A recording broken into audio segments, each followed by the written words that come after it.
All right, what's going on, guys? Today we're going to get into Zillow prospecting. I know a lot of you have probably asked yourselves, how do I go about farming or scanning my local market if I don't have access to the MLS? Maybe you're not an agent and you're a wholesaler, flipper, buy and hold person, and you'd like to figure out how to be a little bit more efficient about your farming efforts.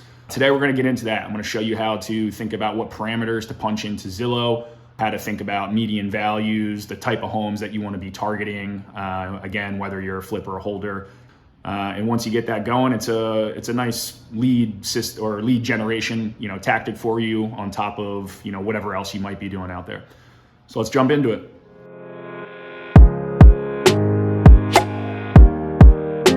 All right, guys, so first thing we're going to need to think about before we fully immerse ourselves in the Zillow world is what is our actual target. There's a lot of different ways to be involved in real estate. Are you flipping, holding, wholesaling? With the target area that you're looking at, there's also the actual, statistics of that area, meaning understand where your sweet spot is, the median home values.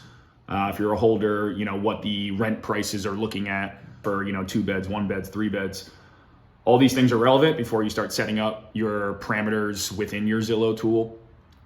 So everyone's different. There's no, right answer to this. Maybe you already have a strategy, or maybe you need to, just quickly think about that and understand what kind of resources you have available to yourself.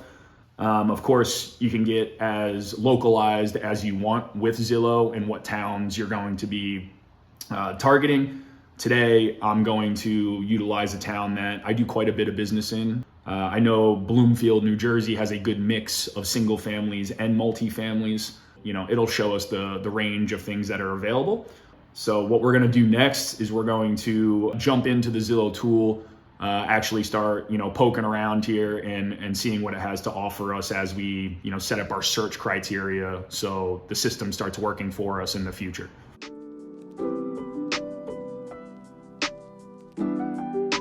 Okay, guys, so here we are. We're in Bloomfield. Again, a town I'm very familiar with. Today, I'm going to go shopping for a potential single family flip. I already know generally what the values are in Bloomfield, but again, doesn't hurt to do some Google searching.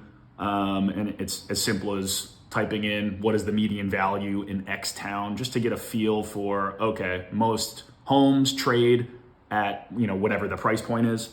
So the first thing I'm going to do is, after I understand that median home value, I need to make sure all of my filters are set up properly. Some of these are, obvious, right? I'm looking for homes that are for sale, so toggle for sale. In Bloomfield, as we just stated, I'm looking for anything that is less than 400K. I don't necessarily have a minimum here. I'm welcoming, the lower sales. I want to see what's going on. With those lower sale prices, they're likely either smaller homes or things that are in much worse off condition, the two obvious factors. So I'll apply the maximum. Bed bath count, I do not particularly care to add a filter here, but if you were looking for something specific. This is how we do it! Hey, I never asked you. Yeah. You like guacamole? Bed bath count, or at least bed count, is going to be pretty strongly correlated to square footage.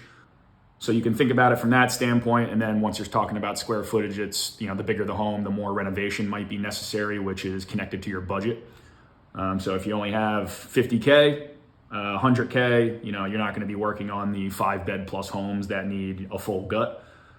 So I'm going to keep all this stuff on besides apartments and manufactured, which I don't think removed any of my current data points that are on the field here.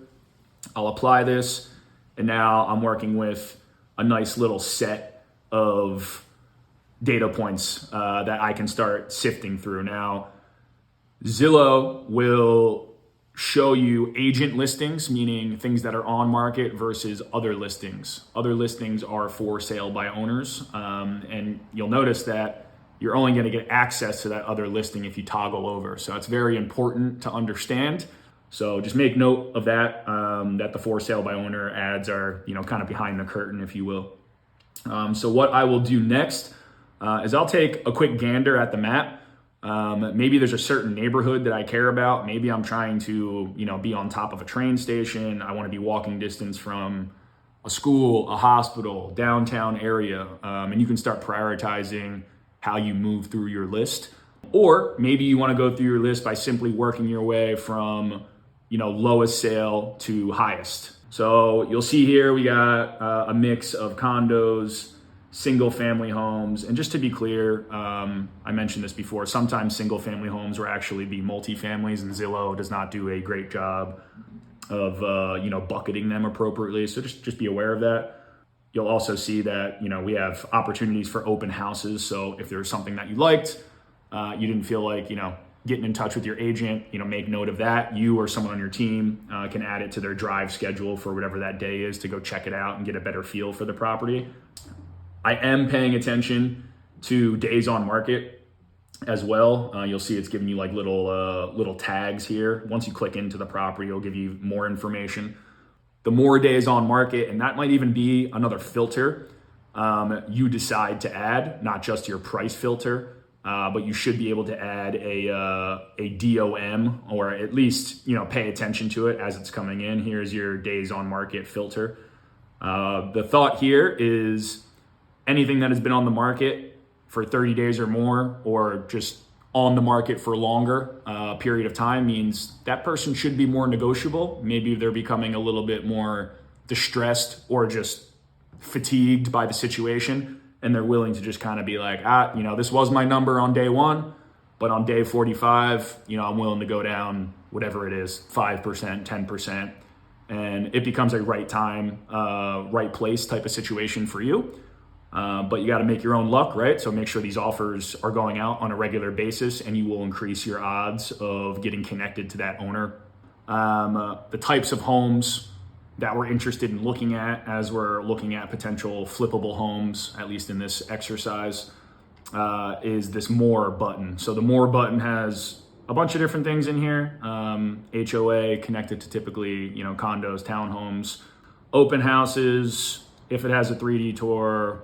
The most relevant things to think about within this more area are probably the square footage. And if you were someone that, was maybe only looking for a certain level of rehab, you might be looking for things that were built, after the 50s, after the 70s, in the 90s. So, it's not necessarily going to be a full gut job. So that's a training video for another time, but we have now set up a search criteria. I'm going to go back to the original setup where I was hunting for single families. Well, we can leave that price at, we had it at 400. We will save this search down. I'll click this saved homes button, go to my saved searches, of which I'm just going to have this most recent one. From here, I'm going to edit, hit the subscription button, and you have the option of instant or daily. Point is the stuff that meets your parameters is going to be sent to whatever email is attached to this account. If you do have a team, might be wise to link this to some sort of team email where everyone has access to it, or an email that's forwarding to your team. And as these opportunities start to roll in, the next part of this game is outreach. And we will, have some content available for you guys as far as, how this dialogue flows. We'll probably even do, another video on that exchange, and might even have a live recording of, what that whole back and forth sounds like with a live agent for one of these deals.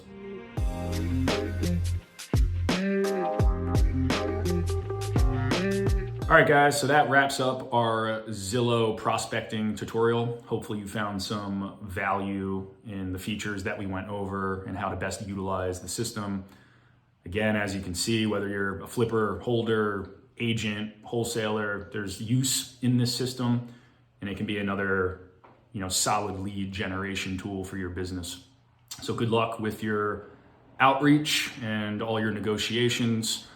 Hope you guys make a boatload of money. Good luck.